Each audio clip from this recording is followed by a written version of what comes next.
Why on earth didn't you know that this was going on your watch? You said to an earlier question that you had daily reports. Do you think the role of banking in our society should include a regime, a more punitive regime, such that wrongdoers, either acting recklessly or deliberately to mislead markets, do you think that should lead to custodial sentences? David, when I got the results of this investigation, and it was because of the interviews, as I've said, I didn't see a lot of the detail. I was aware there was an investigation, and I was broadly aware that things were coming out.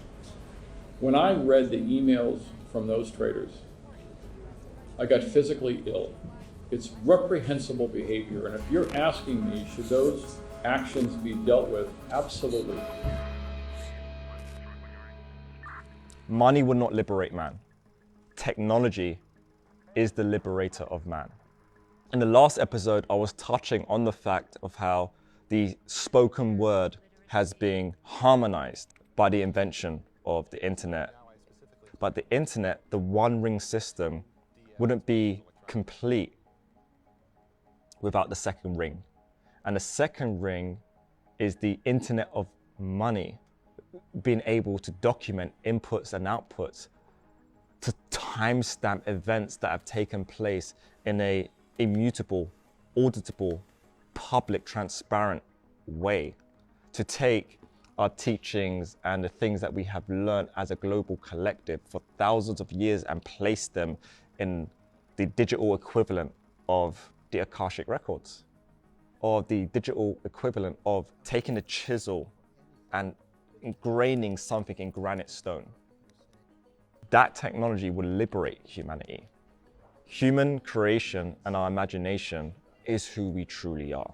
Being able to express your creativity freely and then be remunerated for doing so is what sovereignty and liberty is about. And technology should enable that. Bitcoin is the order in the chaos. It is the keeper of time. It is the keeper of records. It is the unifier and purifier of technology. It takes something that is so simple, something that's existed for thousands of years, a ledger and a pen, digitized the both of them, and allowed the whole world to see the evidence that has been inscribed upon it. Right? Let's pick on, say, the financial field. In Finance Today, I believe we highlighted this in Site episode 3, where we were speaking on the time deficiency, the time lag between a financial institution and a financial institution being validated and vetted by a third party independent that we call auditor, right? And we saw and we have seen the cozy relationship between financial institutions, big business, and the lobbying of auditors or the regulators, right? At its real core intent, regulation is put into place to prevent human beings that when they acquire positions of power, they do not abuse that power. Although that may be the intent, the reality is quite far away from the true intent. Now, it doesn't mean that that makes it the regulator's fault. It just means that the system that we have has many inefficiencies baked within it because the time factor between different events cannot be brought down to a small window.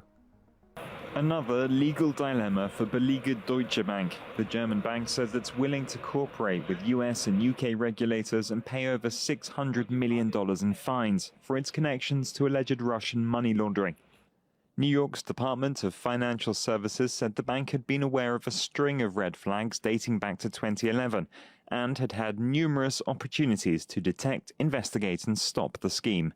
Deutsche Bank has faced a series of fines and penalties in recent years. Earlier this month, the bank paid over $7 billion to the US Department of Justice for its role in mis-selling mortgages, which contributed to the 2008 financial crisis. In the UK, you're a limited company. You've got a whole year to get your books in order and file your accounts by the time of the next financial year. which means I can go back retrospectively and I can change my ledger inputs. I can make my assets look bigger. I can make my debits look smaller or bigger. I can minimize my tax liability. All of these different scenarios are allowed to present themselves due to time. With the world of Bitcoin, I can digitize all of my inputs and my outputs. I can collect them in groups together, and I can stamp them in every single time period that the network validates and groups interactions, which just so happens to be, on average, every single 10 minutes. That doesn't mean that there might not be errors in my ledger inputs. There could be errors in my ledger inputs, right? I might have fat-fingered something. But if I need to change the error, I leave evidence of the change.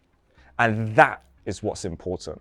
It's not that things cannot be changed, it's things that cannot be changed without leaving evidence of the change.